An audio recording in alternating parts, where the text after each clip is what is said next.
El Señor esté con ustedes. Y con tu espíritu. Lectura del Santo Evangelio según San Marcos. Gloria a ti, Señor.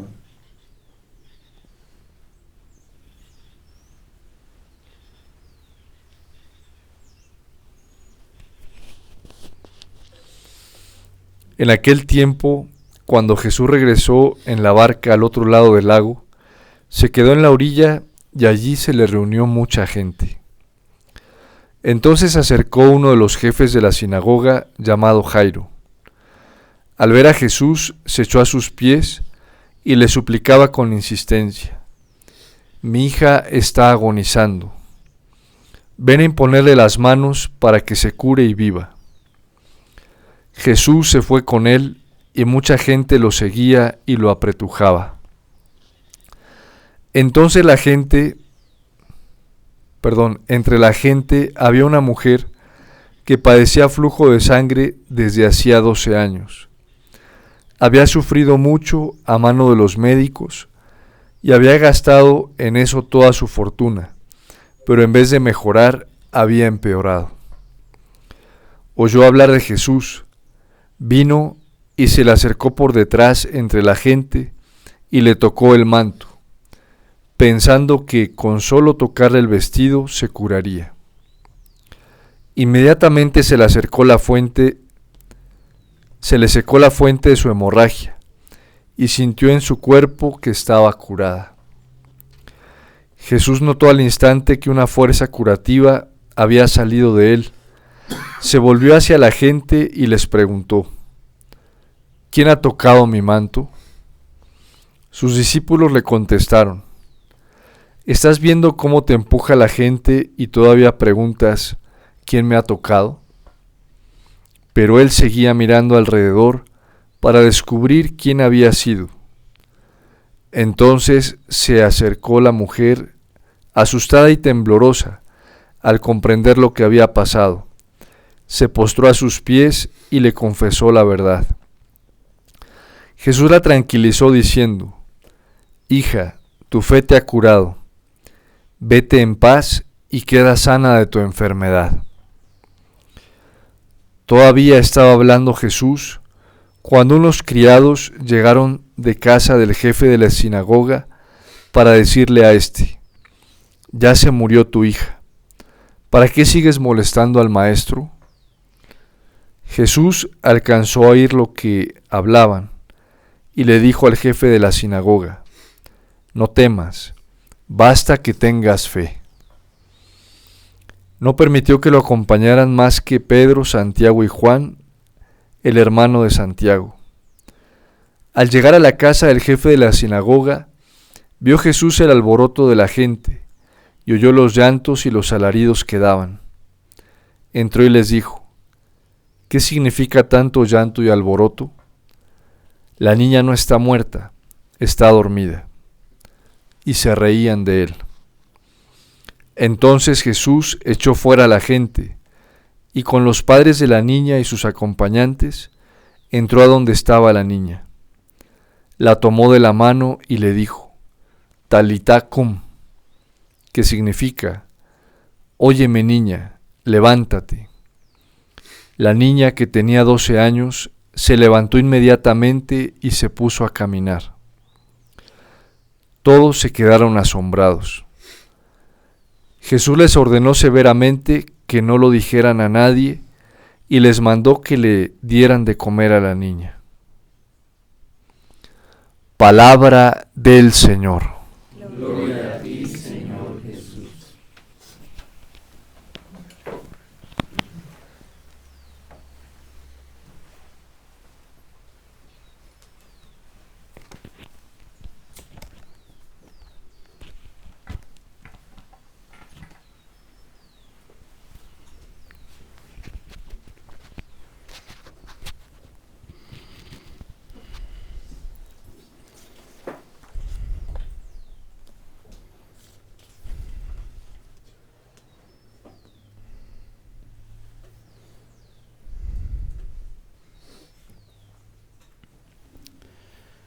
Después de haber visto un sinnúmero de testigos y grandes testimonios que nos ha presentado la carta a los hebreos de lo que fueron capaces de hacer con la gracia y motivados por una fe pura, real, auténtica, después de una verdadera conversión, una nube de testigos por el Señor, por su palabra, por sus mandamientos, por la fidelidad solamente a lo que el Señor había dicho y había pedido.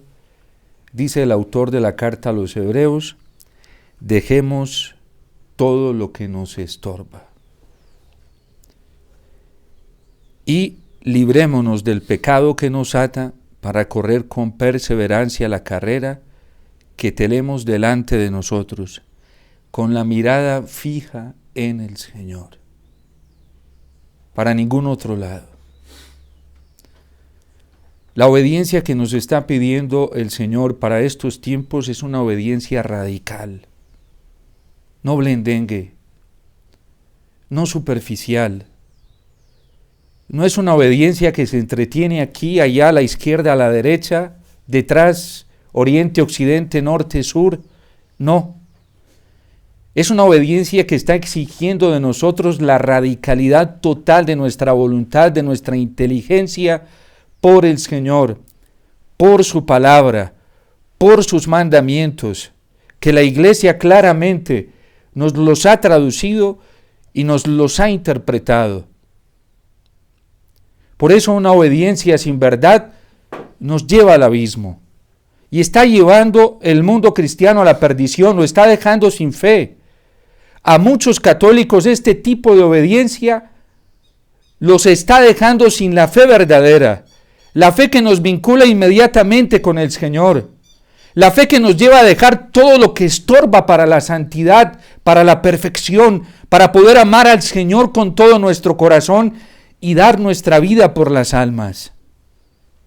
Yo recuerdo con mucha gratitud y con mucho regocijo en mi corazón, con mucho gozo, en una versión de nuestras constituciones, mientras se hacía todo ese proceso de revisión y de aprobación, que ya no lo tenemos, pero sigue, la esencia sigue en nuestras constituciones, en nuestra naturaleza y fin, decía que relativizábamos todo lo que no tuviera relación directa con el mandamiento del amor en sus dos dimensiones, para decirnos cómo un hijo del fiat y una hija del fiat deja todo estorbo que le esté impidiendo entregarse al Señor con toda el alma y entregarse vocacionalmente por las almas, que es el proyecto del corazón del Padre.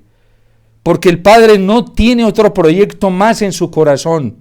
No tiene un objetivo número uno y principal más que el de la salvación de las almas. Por eso una auténtica espiritualidad, un auténtico camino en el Señor tiene que llevarnos a ser dolentes con las almas. Una espiritualidad indolente con el sufrimiento humano, con el destino y la suerte de los hombres, eso no es de Dios. Eso no puede provenir del Espíritu Santo. Eso no puede venir del corazón de la Santísima Virgen María. Eso no puede provenir del corazón de la Iglesia, que nos ha dado ejemplo en esto. Empezando por el santo que celebramos hoy, San Juan Bosco. De hecho, la oración colecta nos llevaba a tomar conciencia para seguir ese ejemplo de él. Por las almas, que es el proyecto del corazón del Padre. A eso apunta la obediencia que nos está pidiendo el Señor, Él y las almas, en un desinterés total por nosotros mismos, total. Yo recuerdo nuestra fundadora, después de un periodo de oración, yo había estado unos días orando y me llama un día antes y me dice: mijito, yo estoy convencida que fue el Señor quien te encerró a orar y te quiero leer algo. Y la primera frase a mí se me pusieron los vellos de punta y decía: es hora de que te olvides de ti mismo, porque ya el Señor me lo había confirmado. ¿Por qué? por Dios, por Él y por las almas. Es que ese es el sentido de la vida religiosa. Dios no nos dio estos talentos, no le dio este talento a la iglesia para que la gente se embelleciera a sí mismo, a sí misma. El Concilio Vaticano II es muy claro, demasiado claro, y es la iglesia. Yo no sé por qué algunos dicen que aman a la iglesia y que les encanta la iglesia y que la iglesia, y no escuchamos a la iglesia, empezando por los mismos pastores, que nos rechina lo que nos dice la iglesia, empezando por los mismos consagrados, como si lo del concilio fuera letra muerta y no fuera del Espíritu. Esos ya están apostatando de una acción renovadora y entusiasta y estupenda del amor de Dios a través de su Espíritu. El que llega a considerar el concilio como letra muerta está muy lejos de la iglesia, está muy lejos de la sintonía del Espíritu Santo, porque eso no es letra muerta, es un testimonio del amor de Dios a través de la letra, que es muy diferente. Pero vayan a ver hoy cómo estamos nosotros en la iglesia. Y es verdad que hay pastores, obispos desentendidos, desencarnados de la iglesia. Menos mal la plegaria eucarística 1, el canon romano, nos enseña a nosotros, a todos los fieles católicos, nos enseña a orar por todos los pastores que fieles a la verdad promueven la fe católica y apostólica. Ay, ¿por qué creen que la plegaria más antigua, con la que más ha orado la iglesia durante siglos, advierte esto? Pues porque la iglesia lo sabe. Y como mamá nos lo advierte, es que una buena mamá que lo ama a uno, lo cuida y lo protege, lo advierte también. Y le dice, mijito, cuidadito. Sí, porque es que hay pastores que no promueven la fe católica. Y hoy sí que hay de esos. Y que no promueven la fe apostólica. Y es necesario que las almas sepan esto.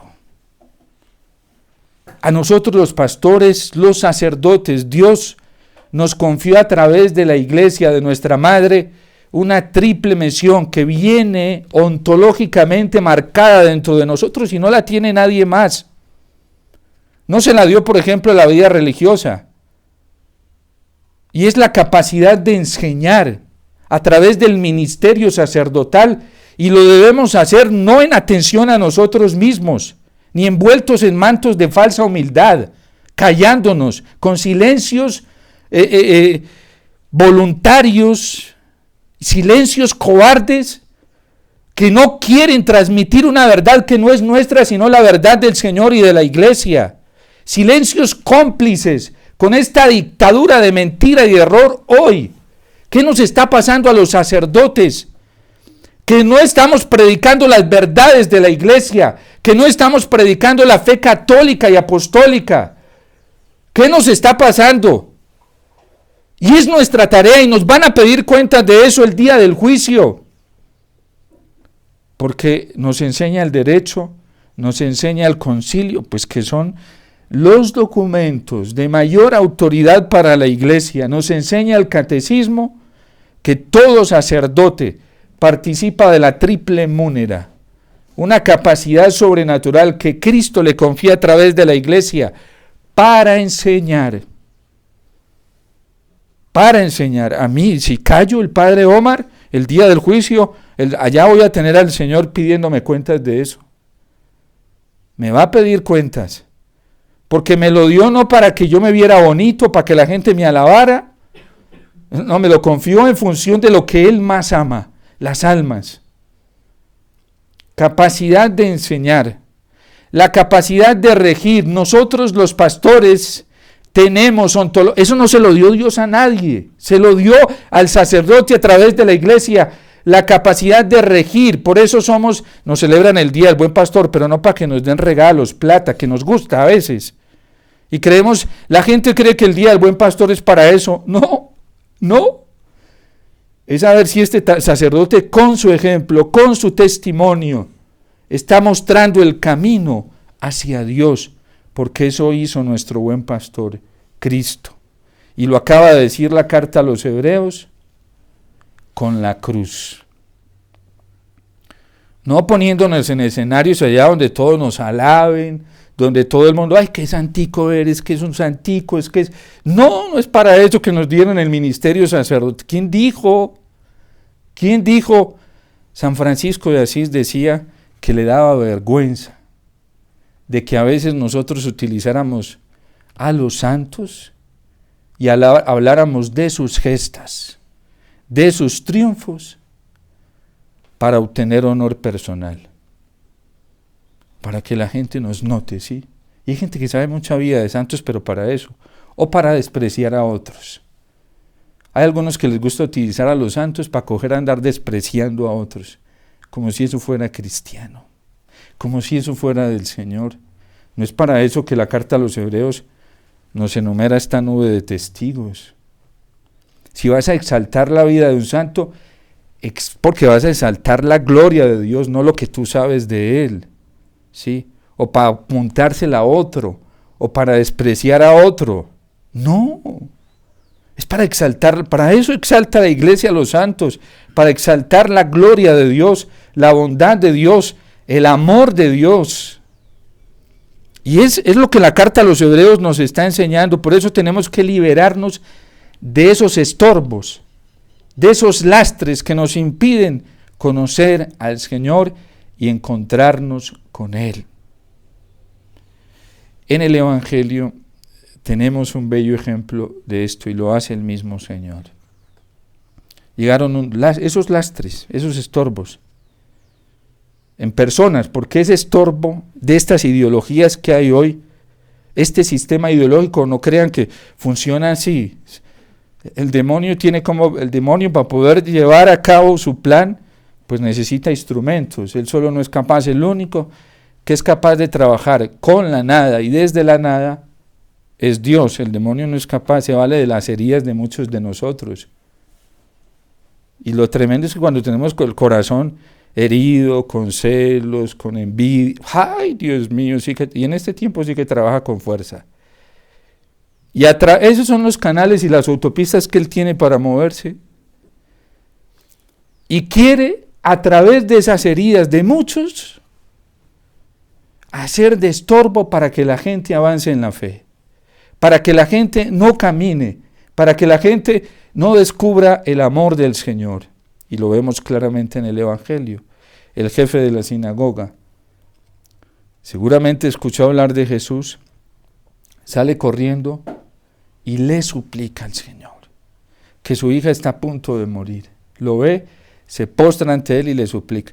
Ojo, a nadie más. No les digo que es que a veces presentamos hasta el Evangelio para que la gente venga a suplicarnos a nosotros, para que se postren delante de nosotros. Es que nos gusta que todo el mundo esté rendido pidiéndonos consejos. Nos gusta que todo el mundo dependa de nosotros. No, aquí este hombre, el que le presentó la fe, se la presentó clara y le dijo, donde tiene que ir es donde Jesús. Mandamos la gente a la Eucaristía. ¿Hacemos dependiente a la gente de Jesús Eucaristía verdaderamente? ¿Los mandamos al sagrario? ¿Los mandamos a escuchar su palabra? ¿O nos gusta que nos estén a toda hora detrás de nosotros? Y le llamamos a eso que es que acompañamiento, ¿sí? ¿Qué es lo que hace el verdadero acompañante? Llevar a la gente a la fuente, donde Jesús, que es el único que nos acompaña y nos fortalece. Y le llamamos consejería espiritual, y hoy hasta dirección espiritual, y quién sabe si es dirección espiritual.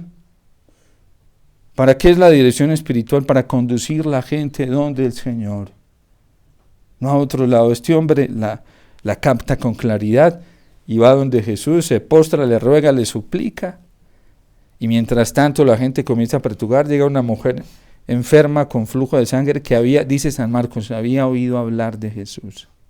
También lo mismo, le presentaron esa fe auténtica, clara.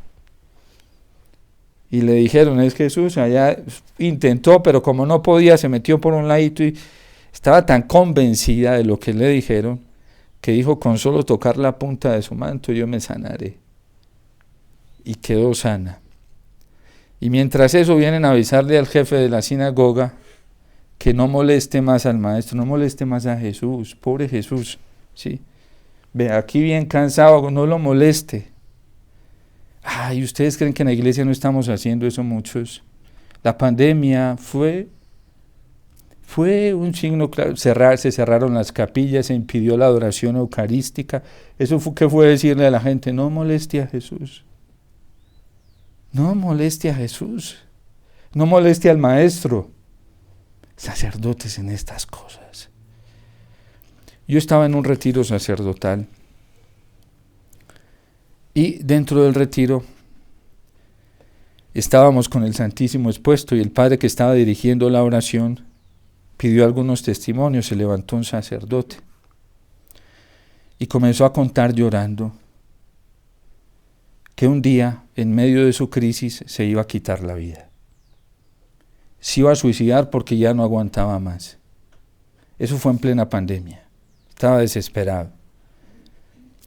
Y en medio de su desespero, pues no tenía dónde hacer adoración eucarística ni nada de esto. Encontró un cuartico y dice que ese cuartico fue la salvación de su vida. Porque cuando encontró ese cuartico, allá llegaba todos los días a ese cuartico a llorar. Y a llorar y a llorar y a escribir. Y dice que cada que salía de ese cuartico, él salía con una fuerza imperante. Estábamos ahí cerca de 60 sacerdotes. En medio de un maltrato que había recibido el padre, muchas cosas, sí.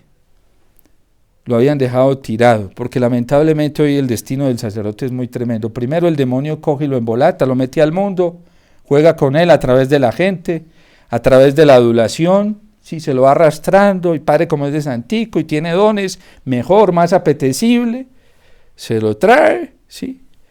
Y después de que se lo trae, lo conquista, cuando ya el sacerdote cae, lo tiran por allá a un rincón y no sirve para nada. Así hacen muchos católicos hoy.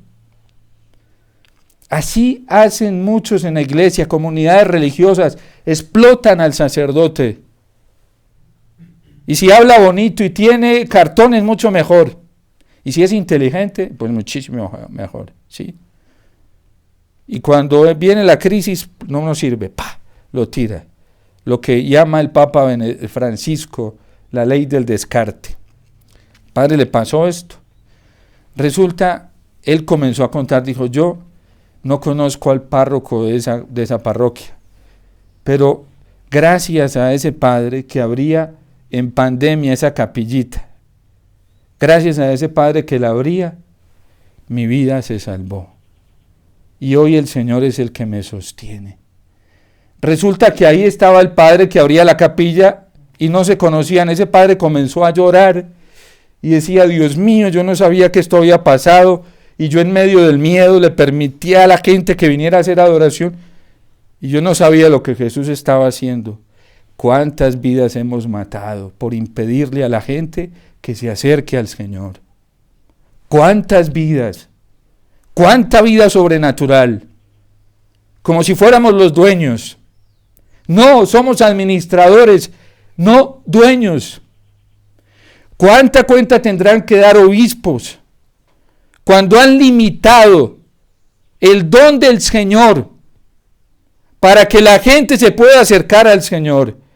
Y Jesús escucha que le están hablando, no molestes al maestro, y de una le dice, no tengas miedo. Se le acerca, solo ten fe, y se lo lleva aparte.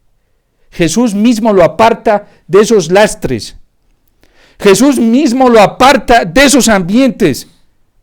Jesús mismo se lo lleva distante de esos ambientes, porque sofocan la fe, le hacen mucho daño a la fe, matan la vida sobrenatural en la persona.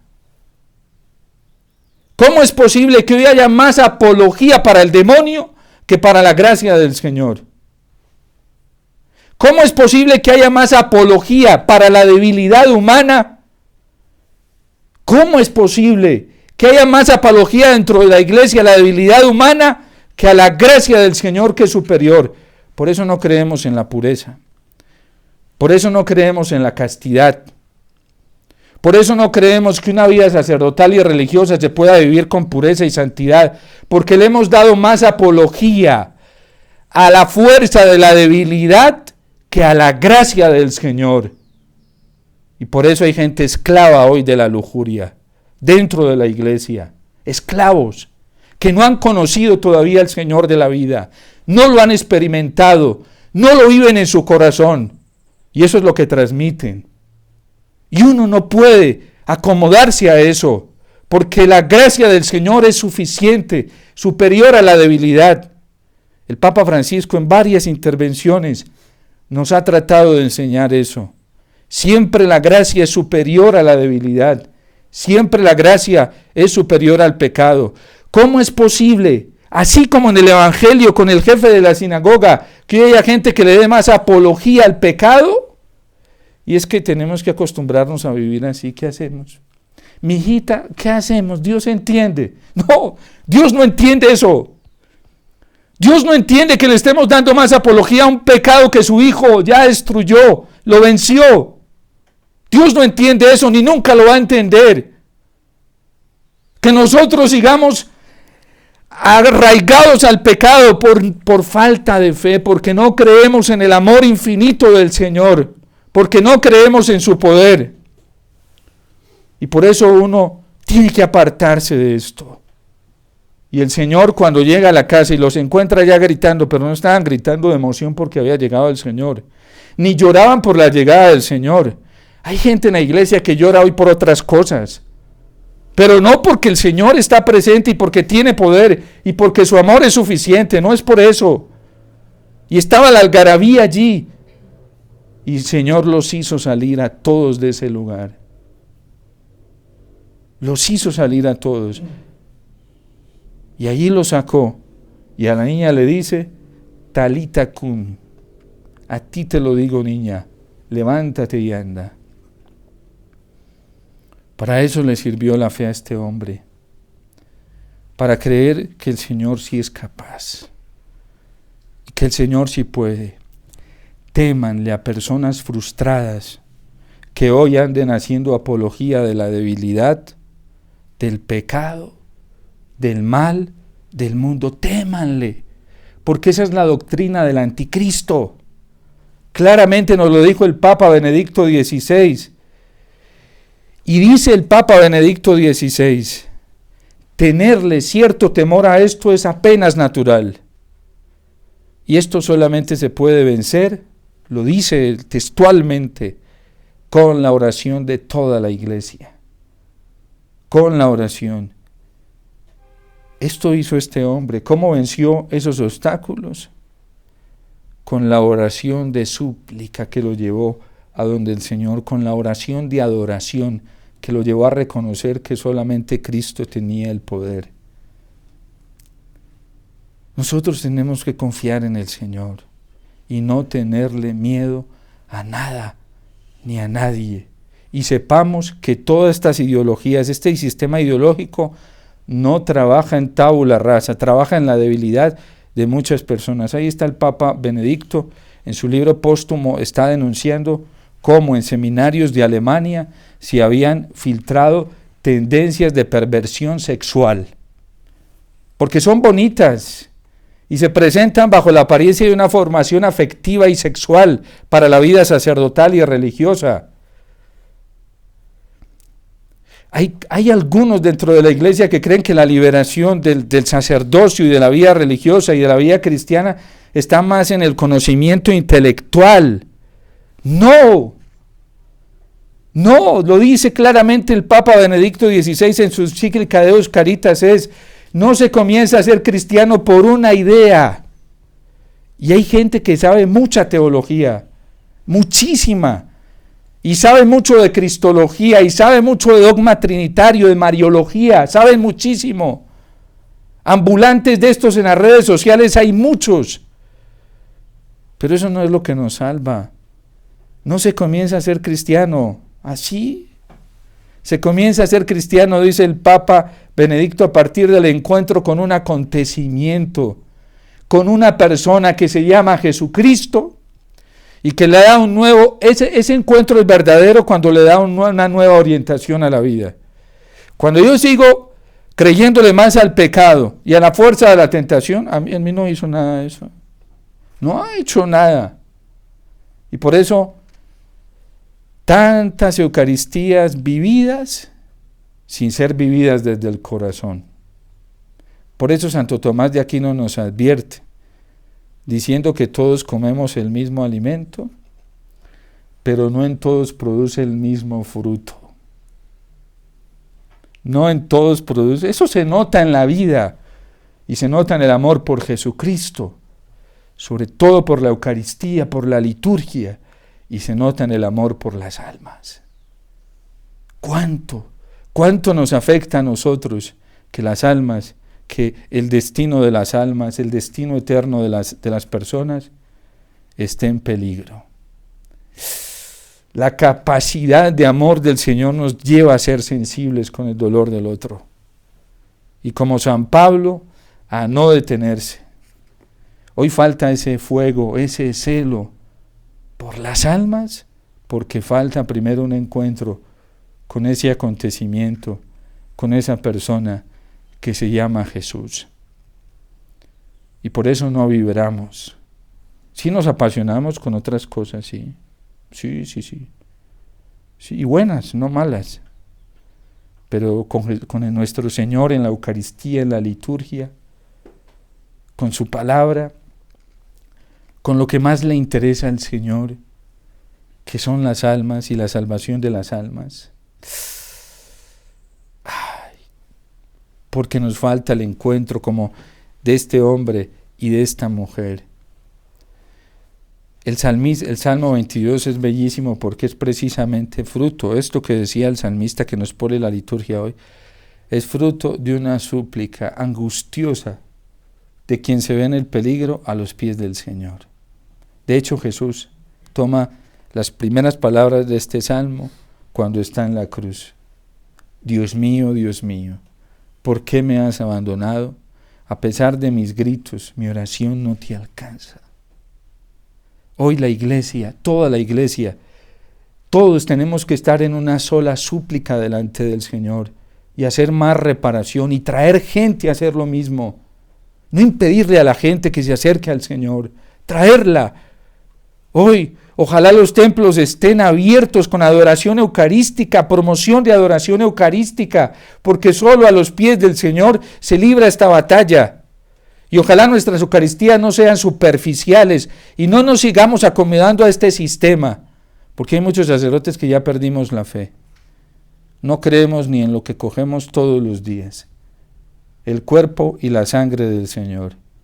Y hay muchos católicos que no creen ni en lo que comen todos los días, el cuerpo y la sangre del Señor. Y esto es grave, muy grave, demasiado grave, porque es el único sustento para poder sobrevivir a esto. Entonces, que nos ayude la palabra del Señor, que hoy precisamente nos exhorta a que dejemos todo lo que nos estorba y librémonos del pecado que nos ata para correr con perseverancia la carrera que tenemos delante de nosotros. Dice Jesús, en vista del gozo que se le proponía, porque nos proponen gozo hoy, pero de otra manera, a mí, el padre Omar, el diablo todos los días me propone una vida tranquila, de gozo, pero no con el Señor ni siendo fiel a Él. Todos los días me lo propone. Todos los días. En vista del gozo que se le proponía, aceptó la cruz sin temer su ignominia, porque la cruz trae ignominia. Y por eso está sentado a la derecha del trono de Dios. Y nos advierte la carta a los Hebreos que nosotros todavía no hemos derramado sangre en la lucha contra el pecado. Pues es evidente, todavía estamos aquí, sí. Ojalá que si hay persecuciones, y las persecuciones que tenemos es por luchar contra el pecado y por tener ese lema de los santos encarnado en nuestro corazón, antes morir que pecar. Hoy la gente le tiene miedo a muchas cosas, pero al pecado no le tiene miedo. Y dice el Señor, no teman a los que matan el cuerpo, témanle al que mata el alma, porque ese sí corrompe. Miren, en la vida religiosa que nos ha pasado, en la vida sacerdotal, y es verdad, no lo digo yo, eso es evidente, sí. no le hemos tenido miedo a lo que sí le debemos tener miedo. Y le hemos tenido miedo a lo que no le hemos debido tener miedo. Nos cuidamos de una cantidad de cosas, pero vivimos, no nos importa caer en el pecado. No nos importa.